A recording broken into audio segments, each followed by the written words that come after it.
Bom dia a todos, eu sou Rossano Fiorelli, acadêmico da Academia Nacional de Medicina e responsável pelo módulo de cirurgia do curso de emergências clínicas, coordenado pelo acadêmico José Galvão Alves, da Academia Nacional de Medicina, em parceria com a Jaleco e a DAS Educa.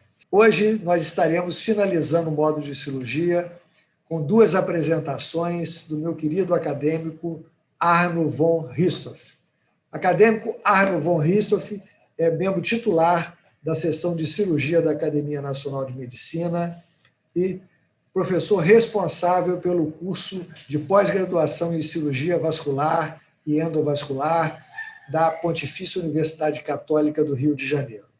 O Sr. Arno é uma das maiores autoridades em cirurgia arterial e venosa do país e é fundador do Center Vasc Rio, que é o Centro de Pesquisa, Prevenção e Diagnóstico no Tratamento Vascular, localizado na cidade do Rio de Janeiro. O professor Arno von Richthofen fará duas apresentações. A primeira sobre emergências arteriais e a segunda sobre emergências venosas e linfáticas. Então, aproveitem bem e, ao final, o professor e acadêmico Arno von Richthofen estará durante 30 minutos disponível para tirar dúvidas ou um bate-papo informal para aqueles que assim o desejar. Então, um grande abraço, muito obrigado pela presença de vocês durante o módulo de cirurgia e, posteriormente, o curso será seguido pelo módulo de ginecologia e obstetrícia. Então, com vocês, o professor e acadêmico Arno von Richthofen.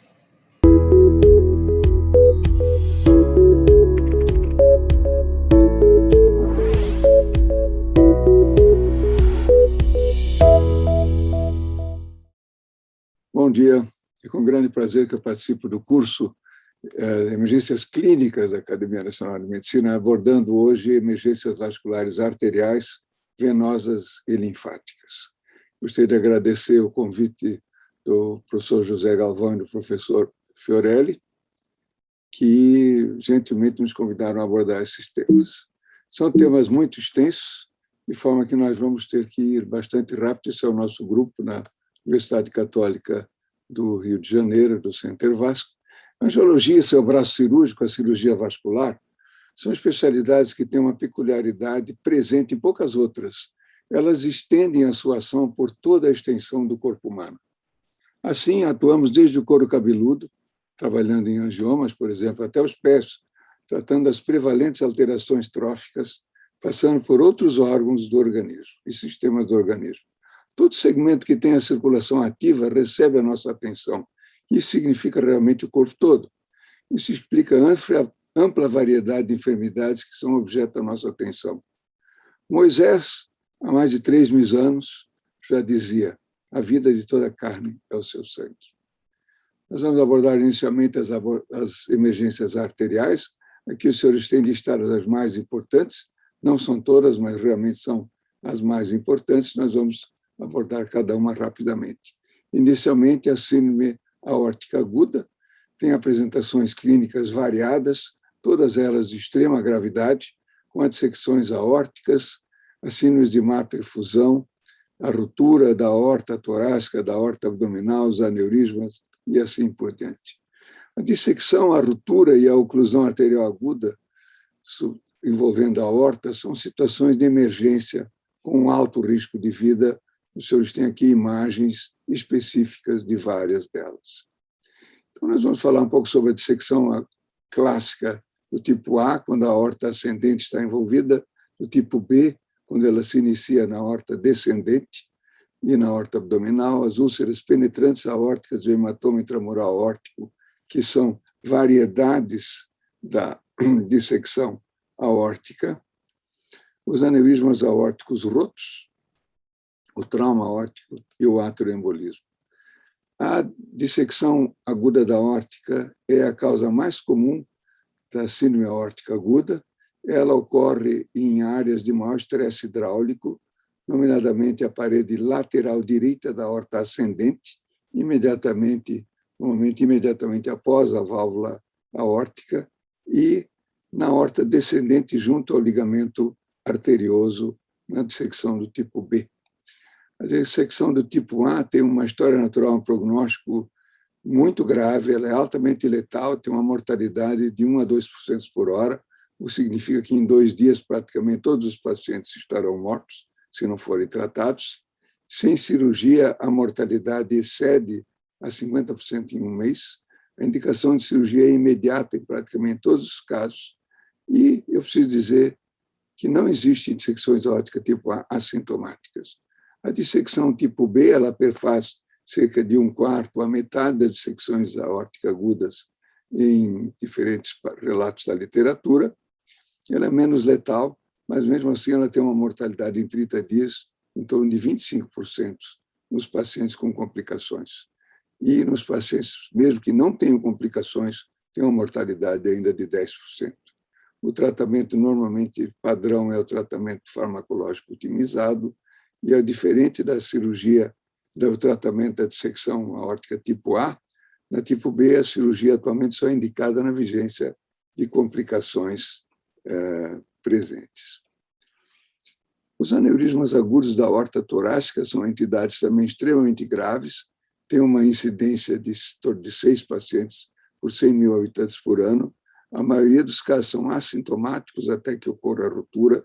E naqueles pacientes que têm sintoma, eles evoluem geralmente com uma manifestação a partir da compressão de órgãos adjacentes, como, por exemplo, o nervo recorrente esquerdo que circunda a aorta, ou a compressão do esôfago, a compressão brônquica, a ruptura e, mais raramente, a dissecção.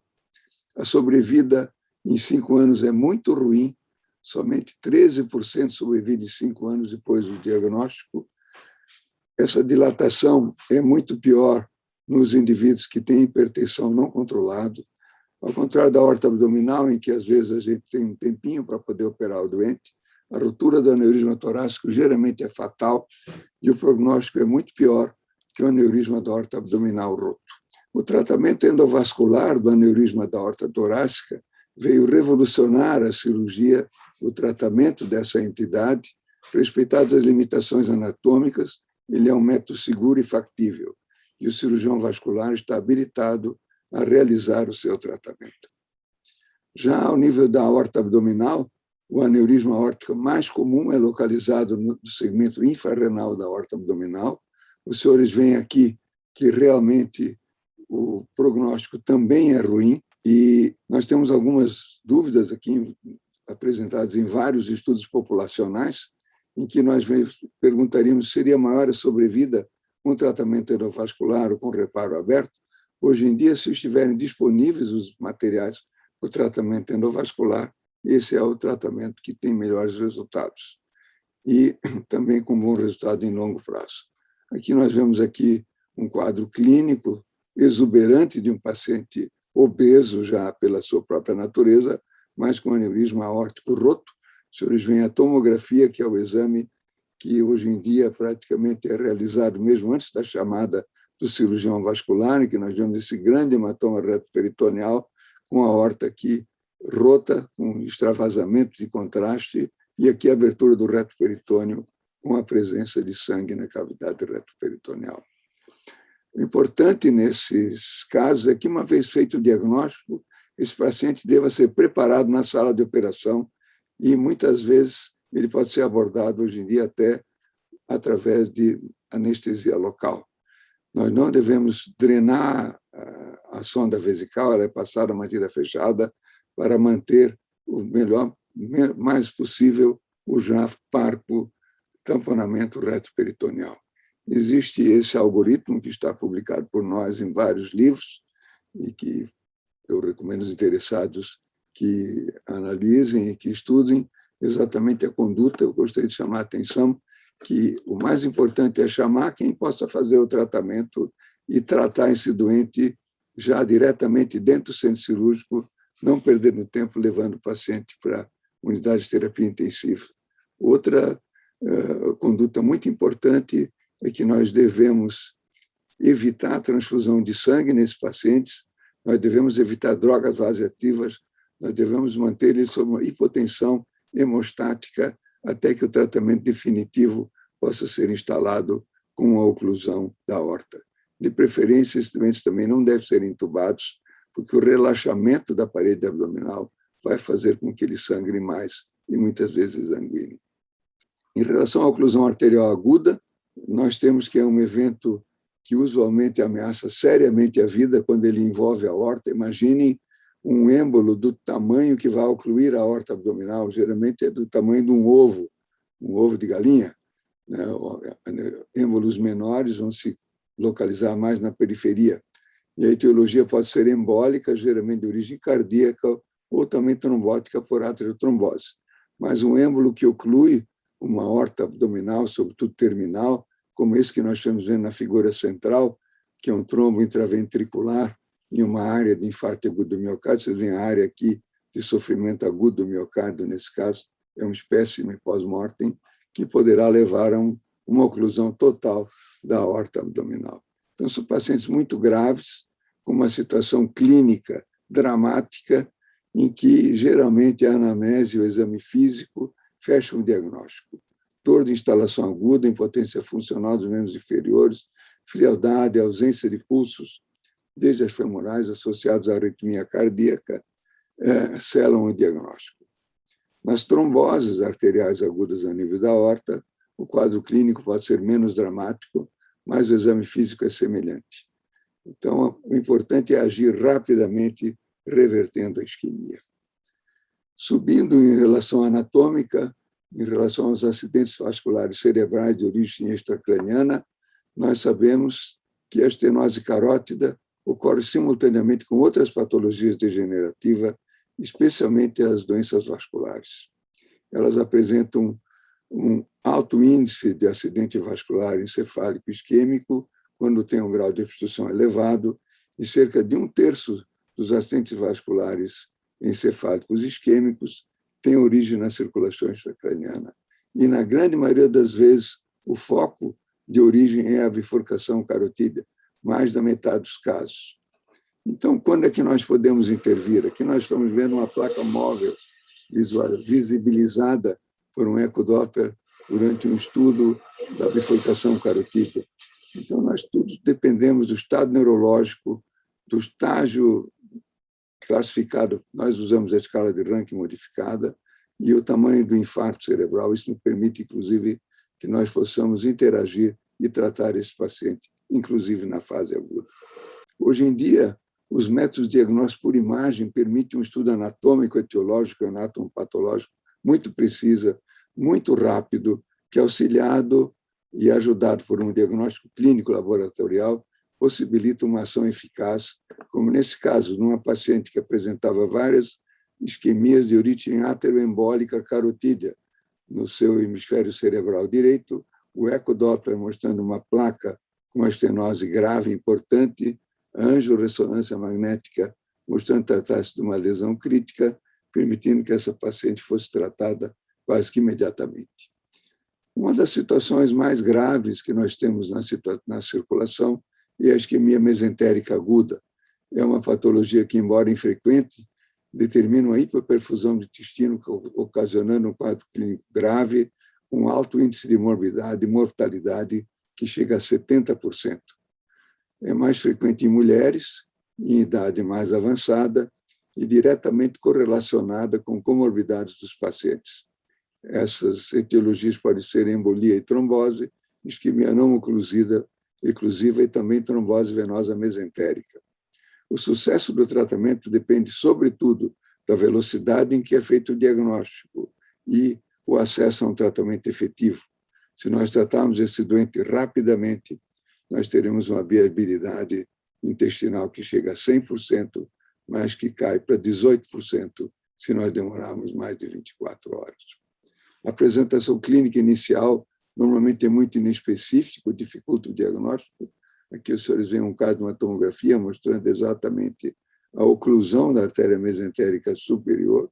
Os senhores veem aqui que ela está branquinha, contrastada, que ela está negra, né? E também a oclusão da artéria mesentérica inferior, nesse caso, porque o paciente já tinha um pequeno aneurisma de aorta. Então, a tríade de sintomas que levam à suspeita da isquemia mesentérica é a dor abdominal intensa, vômito ou diarreia e distensão abdominal, associada à idade de mais de 60 anos e à presença de comorbidades, sobretudo a aterotrombose associada e doença cardíaca emboligênica.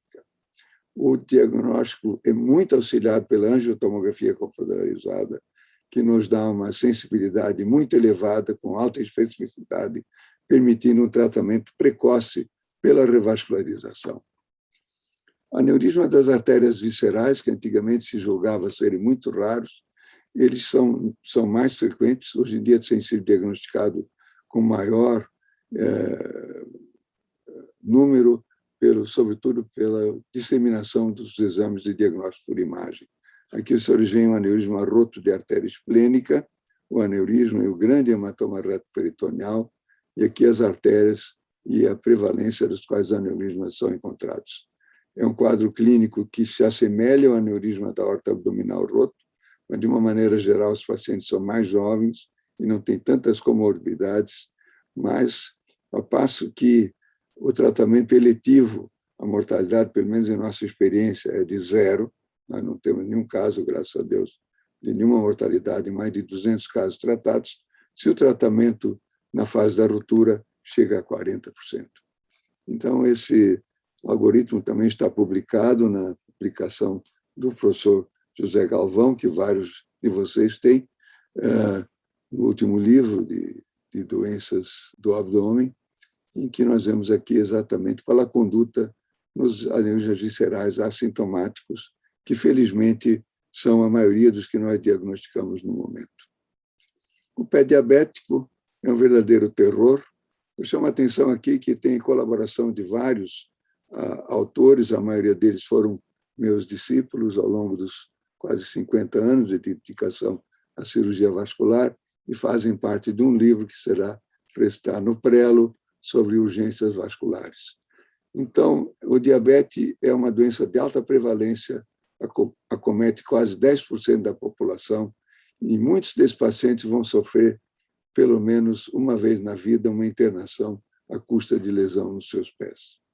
A cada ano, cerca de 1 milhão de diabéticos em todo o mundo sofrem algum grau de amputação de membro, e 85% dessas são precedidas por uma lesão nos pés. A mortalidade desses diabéticos é o dobro em relação ao diabético livre de lesões.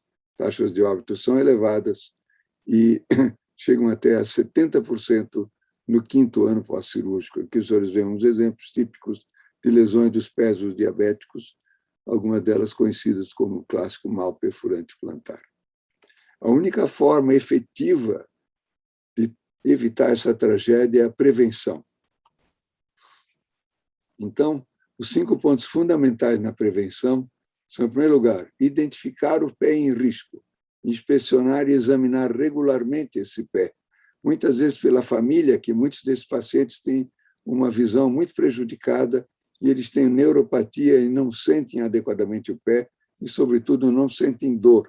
Então, as pessoas da família têm que diariamente examinar os pés dos diabéticos com boa iluminação entre os pododáctilos para procurar micoses e frieiras e lesões. Educar o paciente e orientar a família, os profissionais de saúde envolvidos no tratamento desse caso, garantir também que usem calçados adequados, nunca sandálias japonesas, que são terríveis para causar lesões interdigitais, e tratar os fatores de risco para ulceração.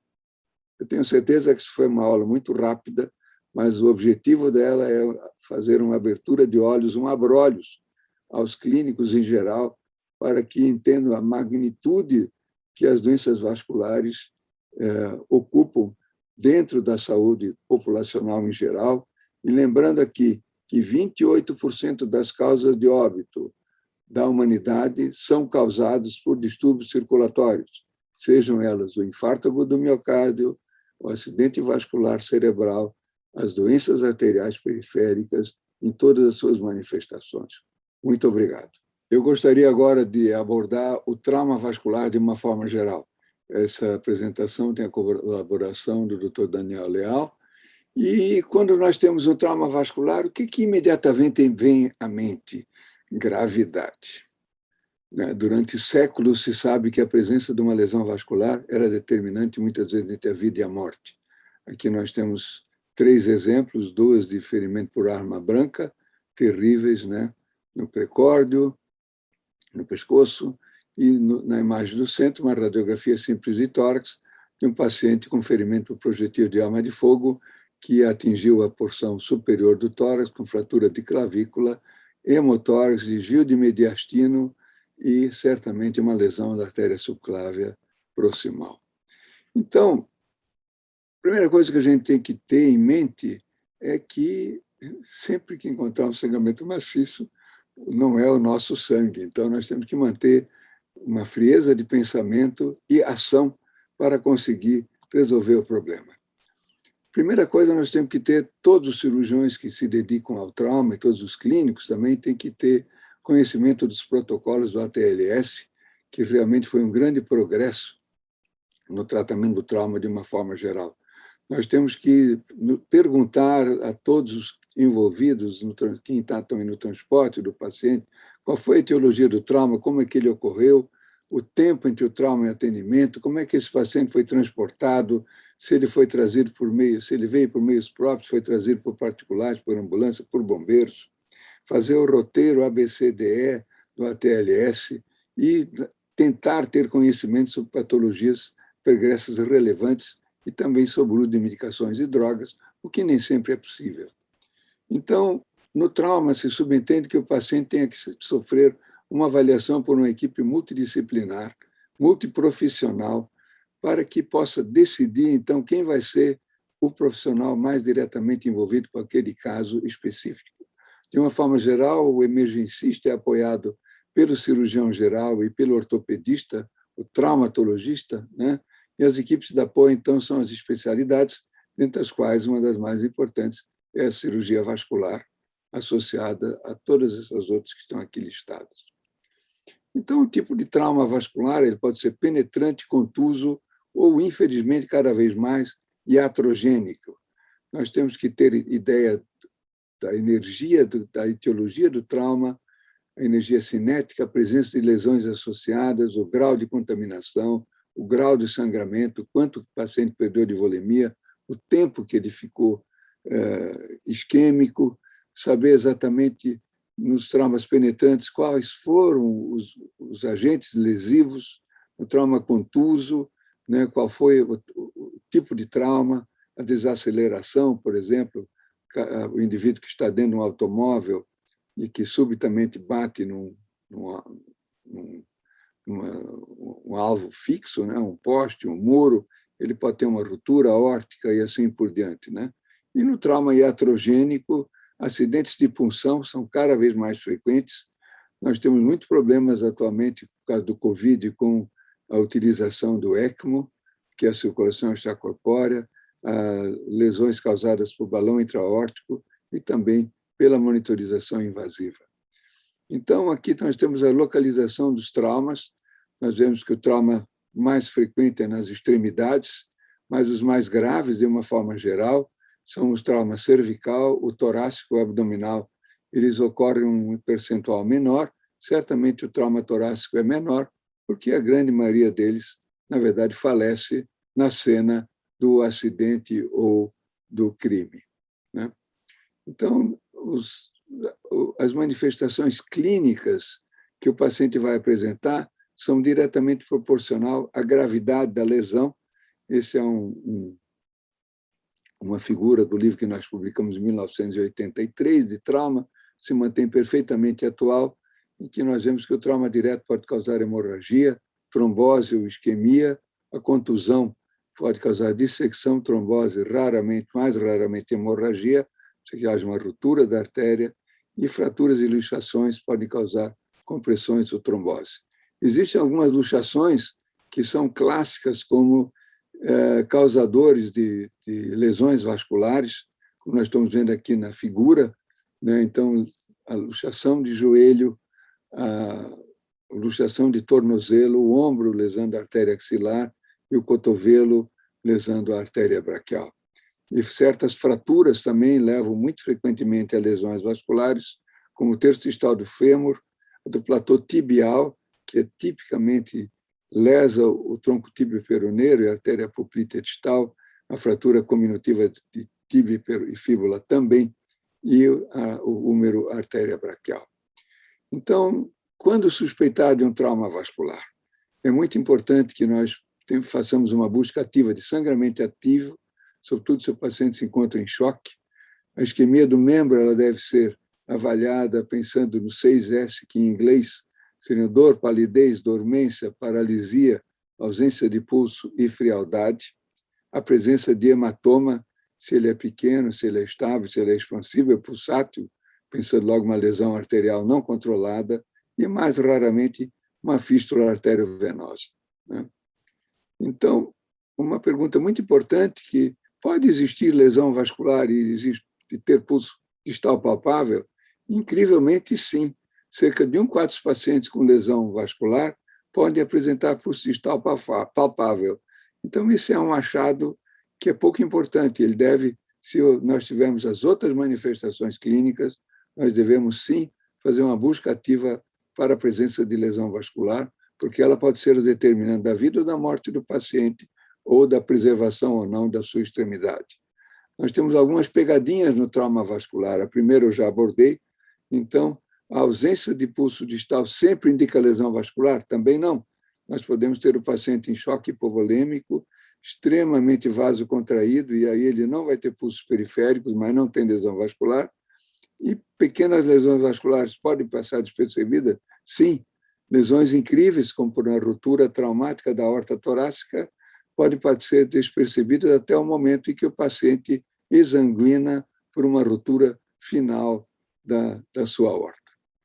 Então, qual é a sequência de reparo? É muito importante que todos os cirurgiões tenham conhecimento disso. O primeiro é o controle hemostático. O segundo é a necessidade de colocar uma derivação temporária para fazer a irrigação do segmento isquemiado após a lesão. Aí, feito isso, vai-se fazer a correção da lesão ortopédica, se ela existir, correção da lesão venosa. E como a artéria está adequadamente perfundida por uma derivação temporária, ela é a última a ser reparada, seguida da lesão venosa, que às vezes será feita em um segundo tempo. Não podemos esquecer que a síndrome compartimental é uma situação muito frequente no trauma das extremidades, e a fasciotomia muitas vezes é o que determina a viabilidade desse membro.